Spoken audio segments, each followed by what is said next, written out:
กรีดหน้ายาวเนี่ยตั้งแต่เบ้าตาลงมาถึงลำคอตามแขนตามท้องก็โดนกรีดหมดเลยนะคะแล้วน้องเป็นผู้หญิงอ่ะกำลังเป็นสาวอ่ะและเรื่องที่ร้องเรียนมาที่ทำให้คุณกันเดือดมากๆเรื่องหนึ่งก็คือว่าตำรวจเนี่ยเขาบอกว่าเดี๋ยวทนายฝ่ายไหนเก่งกว่าฝ่ายนั้นก็ชนะ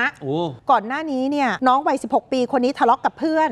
ก็เลยเอาคัตเตอร์นะคะกรีดหน้ากรีดแขนกรีดลำตัวที่สำคัญคือเหตุการณ์เนี่ยเกิดในโรงเรียนด้วยแต่คุณครูไม่ยอมเรียกรถพยาบาลแล้วก็ขอให้ลงบันทึกว่าเรื่องนี้เป็นอุบัติเหตุปกปิดเรื่องที่เกิดขึ้นเพราะเกรงว่าจะทำให้โรงเรียนเสื่อมเสียชื่อเสียงทีนี้หากจังหวะที่ไลฟ์กันอยู่เนี่ยนะคะมีเพื่อนนักเรียนผู้ก่อเหตุเนี่ยเข้ามาแสดงความคิดเห็นซึ่งไปจุดชนวนให้คุณกันจอมพลังฟิลขาดส่งให้ผอ.ดู